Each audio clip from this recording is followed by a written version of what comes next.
Bueno, vamos a calcular ahora la derivada de algunas funciones, pero aplicando reglas de derivación. La derivada de una función se puede calcular de dos maneras diferentes, aplicando la definición de derivada, que ya trabajamos en otros videos, y aplicando reglas y propiedades de derivación. ¿Qué es lo que me dicen en principio las propiedades? Bien, las propiedades que podemos mencionar son las siguientes.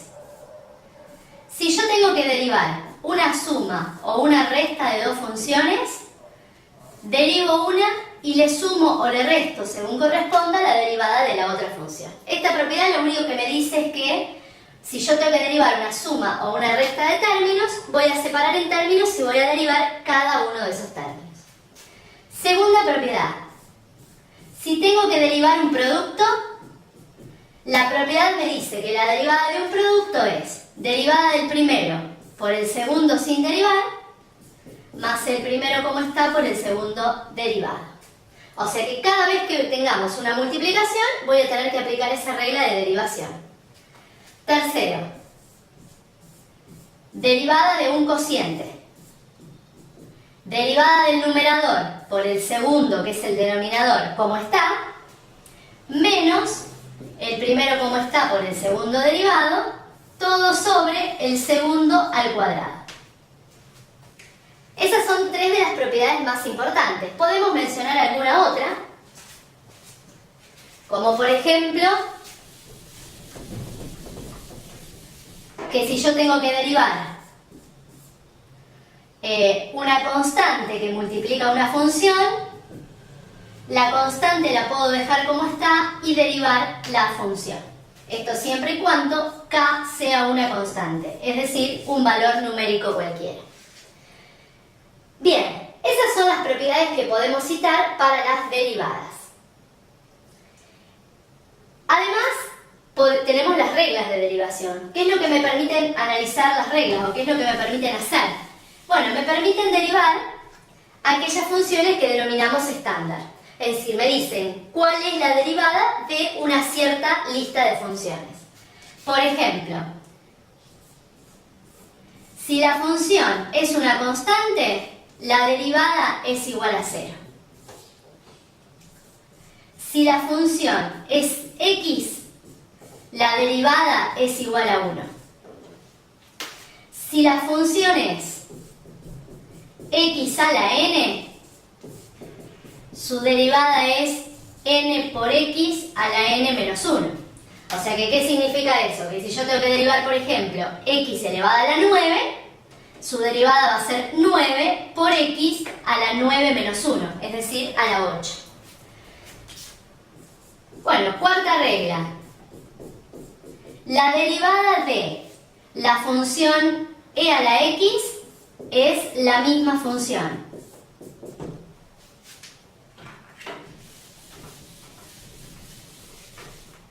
Luego tenemos que la derivada de la función seno de x es la función coseno de x.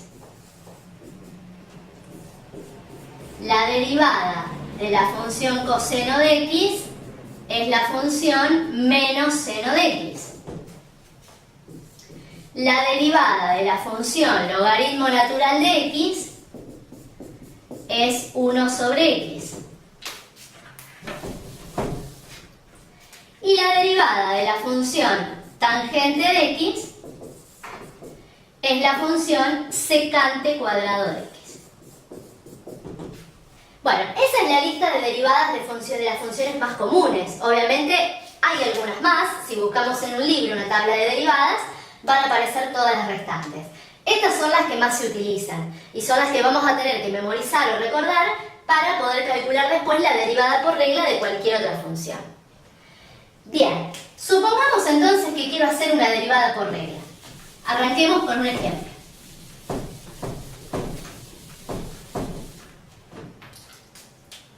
Ejemplo 1.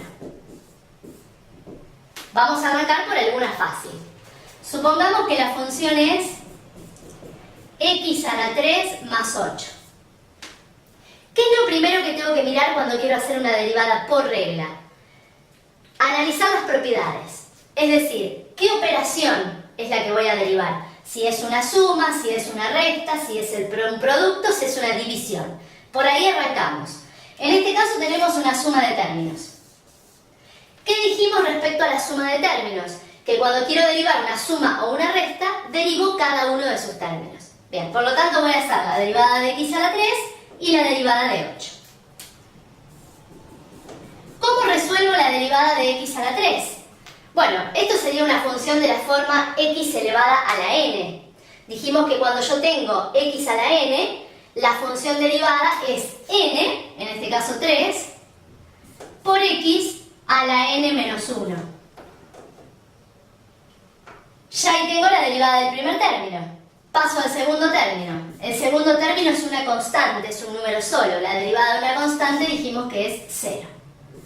Por lo tanto, la derivada de esta función es 3x a la 2.